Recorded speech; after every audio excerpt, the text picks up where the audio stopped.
1 ଲକ୍ଷ ନୂଆ ଚାକିରି, ସାମ୍ବାଦିକଙ୍କ ପାଇଁ 5,000 ଟଙ୍କାର ପେନ୍ସନ୍, ମହିଳାମାନଙ୍କର ପାଇଁ ମାଗଣା ବସ୍ ସେବା।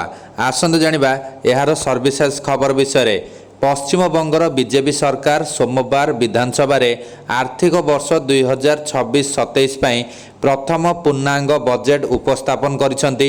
ମୁଖ୍ୟମନ୍ତ୍ରୀ ଶୁଭେନ୍ଦୁ ଅଧିକାରୀଙ୍କ ସରକାର ବଜେଟ୍ରେ ଅନେକ ବଡ଼ ଘୋଷଣା କରିଛନ୍ତି। 1 ଲକ୍ଷ ସରକାରୀ ଚାକିରି ଠାରୁ ଆରମ୍ଭ କରି ମହିଳାଙ୍କ ପାଇଁ ମାଗଣା ବସ୍ ସେବା ଏବଂ କର୍ମଚାରୀଙ୍କର ମହଙ୍ଗା ଭତ୍ତାରେ 20% ବୃଦ୍ଧି ଆଦି ଅନ୍ତର୍ଭୁକ୍ତ ରହିଛି।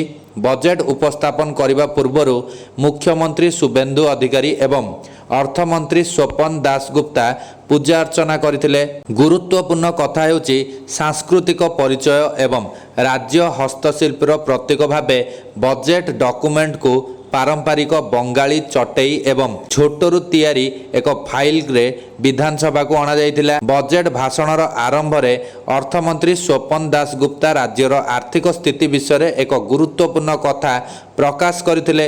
ସେ କହିଥିଲେ, ରାଜ୍ୟ ଉପରେ 555,000 କୋଟିର ଋଣ ଅଛି। ଅର୍ଥମନ୍ତ୍ରୀ ସ୍ପଷ୍ଟ ଭାବରେ ଘୋଷଣା କରିଥିଲେ ଯେ ରାଜ୍ୟରେ ଚାଲିଥିବା ସମସ୍ତ ସାମାଜିକ ପ୍ରକଳ୍ପ ଜାରି ରହିବ। ଏହି ବିବୃତ୍ତିକୁ ସରକାରଙ୍କର କଲ୍ୟାଣକାରୀ ଯୋଜନା ପ୍ରତି ପ୍ରତିବଦ୍ଧତା ଭାବରେ ଦେଖାଯାଉଛି। ସରକାର ରାଜ୍ୟର 1 ଲକ୍ଷ ଖାଲି ପଦବୀ ପୂରଣ କରିବାକୁ ଯୋଜନା ଘୋଷଣା କରିଛନ୍ତି। ସବୁଠାରୁ ଗୁରୁତ୍ୱପୂର୍ଣ୍ଣ କଥା ହେଉଛି ଏହି ପଦବୀ ମଧ୍ୟରୁ 33% ମହିଳାମାନଙ୍କ ପାଇଁ ସଂରକ୍ଷଣରେ ରଖାଯିବ, ଯାହା ମହିଳା ସଶକ୍ତିକରଣକୁ ପ୍ରୋତ୍ସାହିତ କରିବ ଏବଂ ନୂତନ ନିଯୁକ୍ତି ସୁଯୋଗ ସୃଷ୍ଟି କରିବ ବୋଲି ଆଶା କରାଯାଉଛି। ବିଧାନସଭାରେ ବଜେଟ୍ ଉପସ୍ଥାପନ କରି ଅର୍ଥମନ୍ତ୍ରୀ ସ୍ୱପନ ଦାସଗୁପ୍ତା କହିଛନ୍ତି, ଆମେ ଏକ ଦୁର୍ନୀତିମୁକ୍ତ ବ୍ୟବସ୍ଥା ବିକାଶ କରିବାକୁ ଚାହୁଁଛୁ ଏବଂ ନୂତନ ସରକାରଙ୍କର ଲକ୍ଷ୍ୟ ହେଉଛି ଏକ ବିକଶିତ ଏବଂ ଭବିଷ୍ୟତ ପାଇଁ ପ୍ରସ୍ତୁତ ରାଜ୍ୟ ସୃଷ୍ଟି କରିବା। ବଜେଟ୍ର ସବୁଠାରୁ ବଡ଼ ଘୋଷଣାଗୁଡ଼ିକ ମଧ୍ୟରେ ରାଜ୍ୟର କର୍ମଚାରୀ ଏବଂ ପେନ୍ସନ୍ ଉପଭୋଗୀଙ୍କ ପାଇଁ ମହଙ୍ଗା ଭତ୍ତା ତଥା ଡିଏରେ 20% ବୃଦ୍ଧି କରାଯାଇଛି। ଏହାଦ୍ୱାରା ମୋଟ ଡିଏ 38%କୁ ବୃଦ୍ଧି ପାଇବା।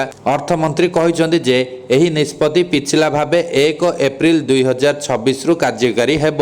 ସରକାର ରାଜ୍ୟର ପରିବହନ ନିଗମ ବସ୍ କଣ୍ଡକ୍ଟରଙ୍କର ପାରିଶ୍ରମିକ ବୃଦ୍ଧି ଘୋଷଣା କରିଛନ୍ତି। ଅବସରପ୍ରାପ୍ତ ସାମ୍ବାଦିକଙ୍କ ପାଇଁ ମାସିକ 5,000 ଟଙ୍କା ପେନ୍ସନ୍ ଘୋଷଣା ମଧ୍ୟ ଦୃଷ୍ଟି ଆକର୍ଷଣ କରିଛି।